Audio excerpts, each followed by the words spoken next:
बिस्मिल्लाहिर्रहमानिर्रहीम। अस्सलामुअलैकुम नाज़रीन, आप यूट्यूब चैनल देख रहे हैं। मैं ज़ुबैर अहमद। ये टेक्निकल ख़बर है, इसको समझ कर सुनिएगा। मैं आपको बताता हूँ कि पीडीएम कहाँ पर आकर फंसी है। मामला ये है कि दो चीज़ें ऐसी थी जो इमरान खान साहब से छीनी गई थी जब वो वज़ीर आज़म पाकिस्तान थे, और उनकी हर सतह पर मुखालफत की गई थी।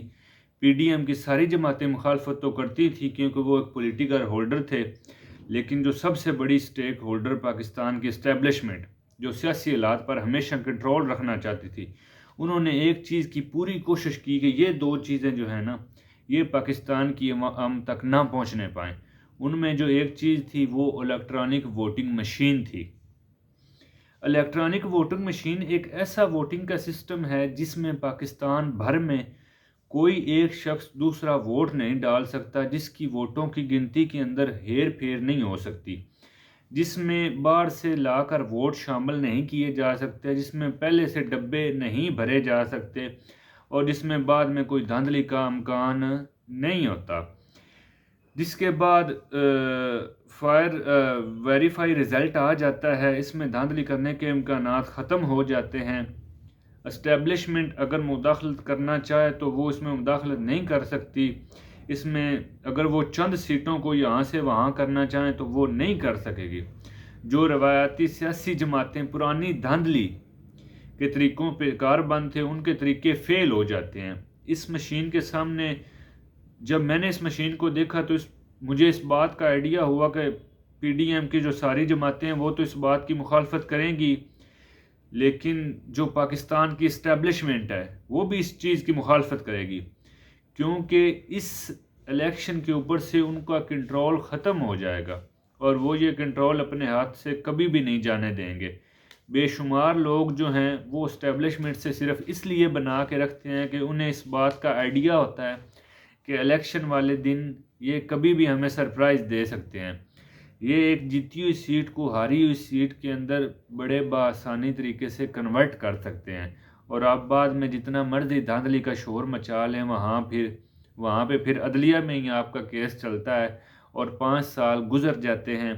जो शख्स धांधली करके आया होता है वो फिर 5 साल अवाम का नुमाइंदा मुंतखब हो के असम्बली के अंदर वो ही उनकी बात सुनता है, और कम वोट लेने के बावजूद इलेक्ट्रॉनिक वोटिंग मशीन छीन ली गई थी।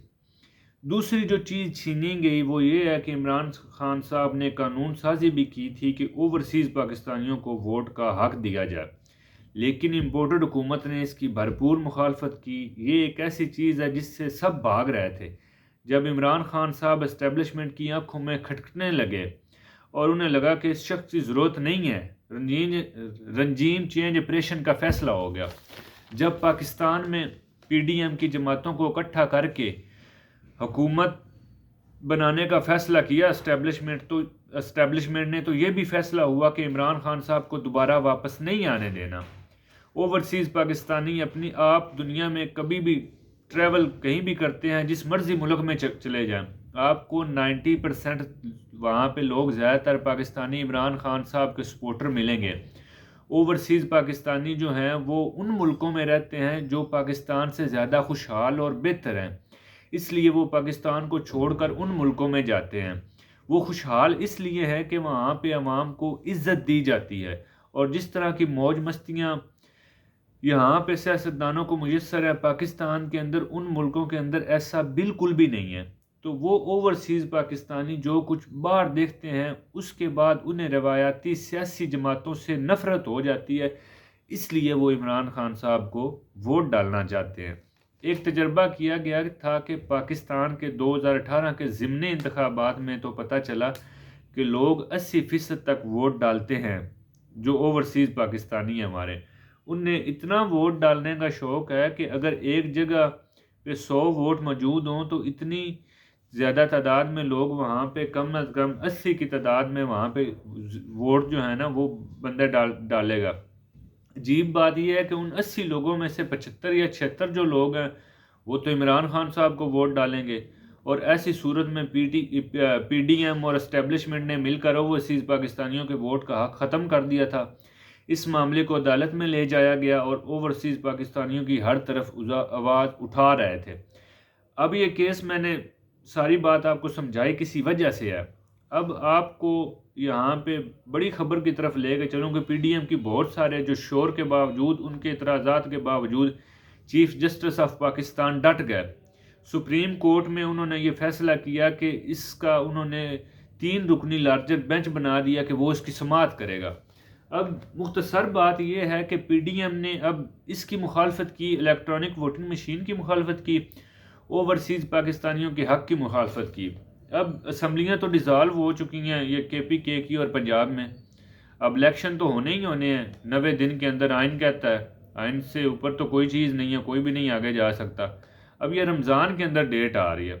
अब ज़्यादा कुछ हुआ तो ये कह देंगे कि रमज़ान से बाद, ये जो रमज़ान वाली ईद उल फितर है इसके बाद रख लें, इतने में वो फैसला आ जाना है ओवरसीज़ पाकिस्तानियों का। अगर वो आ गया, ये 2018 तक जो तादाद गिनी गई थी ना बाहरले मुल्कों के अंदर, वो कोई पाकिस्तानियों की 80 से 90 लाख के दरमियान थी। अब जो 10 लाख लोग पीडीएम की हुकूमत के अंदर गए हैं ना, इस पाकिस्तान से तंग आकर छोड़कर, क्या वो पीडीएम को अपना वोट डालेंगे? तो 1 करोड़ जो बाहर है पाकिस्तानियों को ओवरसीज़ वोट, वो पाकिस्तानियों का हक, वो बड़ी अहमियत का हामिल है। जब वो खान साहब को डलेंगे तो गेम तो पलट जानी है। इसलिए ये पीडीएम और इस्टेब्लिशमेंट नहीं चाहती कि ओवरसीज़ पाकिस्तानियों को वोट का हक मिले। अब पीडीएम बुरी तरह फंस चुकी है। अगर इलेक्शन में ताखीर करती है तो उनका फैसला अदालत में, जो 3 रुकनी चीफ जस्टिस ऑफ पाकिस्तान जज 3 रुकनी बेंच बना है, उन्होंने फैसला दे देना अगर लेट करती है। अगर जल्दी करती है, आपको भागने की क्या ज़रूरत है? अवाम इमरान खान के साथ है नहीं है। वोट कराएं, इलेक्शन करवाएं, सारा मामला ख़त्म करें इमरान खान का, इमरान खान की पार्टी का। जय दीजिए। अल्लाह हाफिज़।